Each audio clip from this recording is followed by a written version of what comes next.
Bring you that live right now.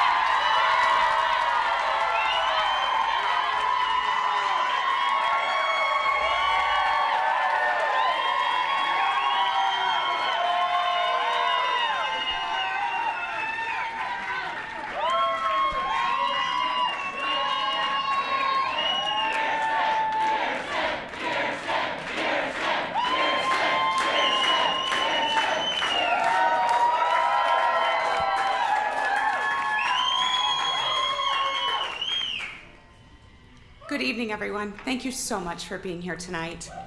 I spoke to Congresswoman McSally this evening, and I'm grateful for her service. We both ran for the Senate for the same reason, because we want what's best for Arizona and for our country. I am so honored to be here tonight with Arizona veterans, the brave men and women who have worn our country's uniform. Today and every day, we honor their service and sacrifice. They've given everything to protect our freedoms and our democracy, and it's because of them that we are here today. I'm grateful to all veterans and service members, including two of my brothers, Paul and Sterling, and my opponent, Congresswoman McSally. We launched this campaign because Arizona veterans and all everyday Arizonans deserve a leader who will fight for them in the United States Senate.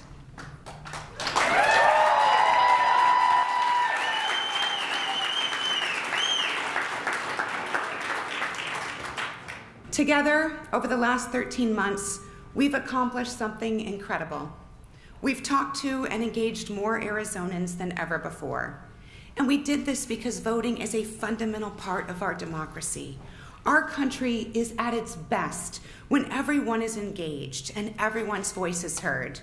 That work isn't over, and we'll continue to make sure that every vote is counted.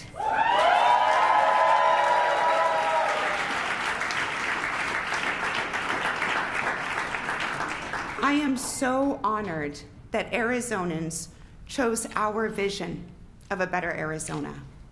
And now it's time to get to work. Arizonans had a choice between two very different ways forward. One focused on fear and party politics, and one focused on Arizona and the issues that matter to everyday families. Arizona rejected what has become far too common in our country: name-calling, petty personal attacks, and doing and saying whatever it takes just to get elected. It's dangerous, and it lessens who we are as a country. But Arizona proved that there is a better way forward. We can work with people who are different than us. We can be friends with people who are different than us. We can love and care about people who are different than us. We can keep people who are different than us safe. We can be good people who care deeply about each other, even when we disagree. And we can start by listening to someone with a different opinion, listening not to rebut or to debate, but listening to understand. We can try to understand another person's life experiences and perspective.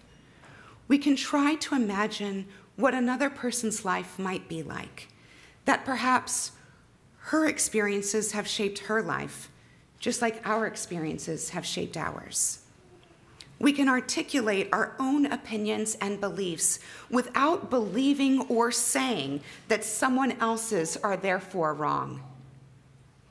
We can embrace difference while seeking common ground. As I head to serve our great state in the United States Senate, I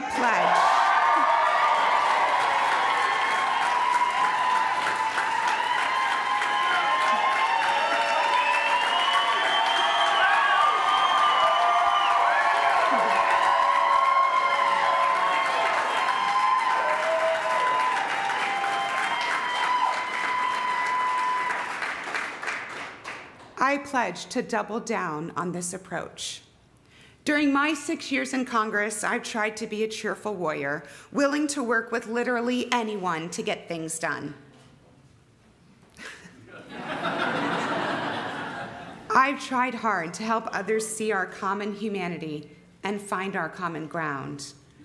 And I'm proud of how this approach has worked. We've delivered real results for families, for veterans, and for business in Arizona. And during this campaign, I have been honored to meet with thousands of Arizonans in their workplaces, in coffee shops, and in neighborhoods. Listening to their stories reminded me each and every day why we do this work and how much there is left to do. One of the very first Arizonans to join our campaign was Leo. Is Leo here tonight? No, Leo. Leo is a proud Air Force veteran who served our country with honor and dignity, and today he's battling cancer.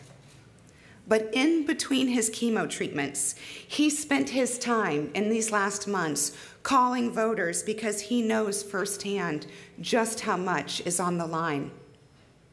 A woman named Michelle from Glendale recently shared her story with me. Her son was born with just one kidney, and she's worried about how he'll afford his care if we lose protections for people with pre-existing conditions. In Tucson, I met Ann.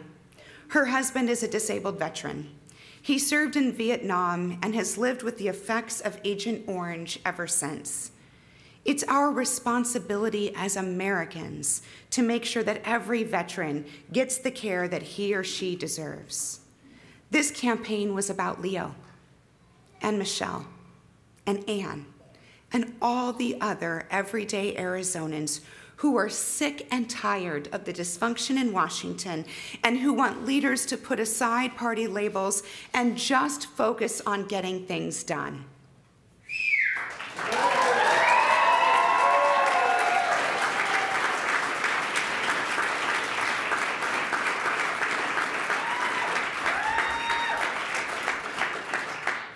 As your senator, that's exactly what I'll do. Not by calling names or playing political games, but by showing up every day and doing the work to keep Arizona moving forward.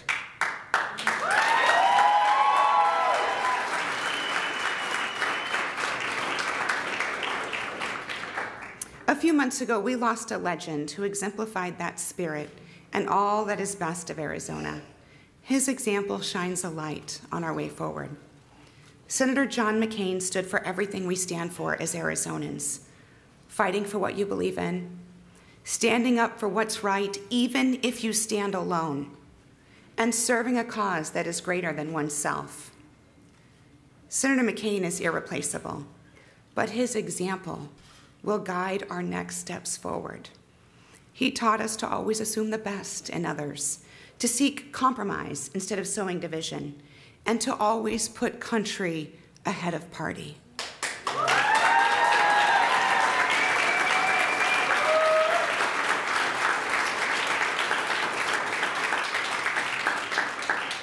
It's up to all of us to carry on Senator McCain's legacy. Almost everywhere I go, I'm asked a variation of the same question. How did our country get to this place, and how can we make it better?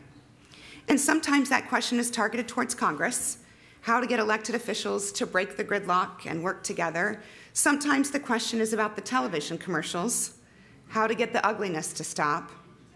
But in each question, the root is the same. What has happened, and how can we fix it? Everyone recognizes that it's broken. And really, we all know the solution.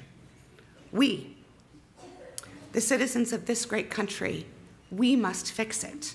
We must be an active part of the solution. We must be willing to put down our sticks that are sharpened for battle, and we must be willing to turn to our neighbors and pick them up instead.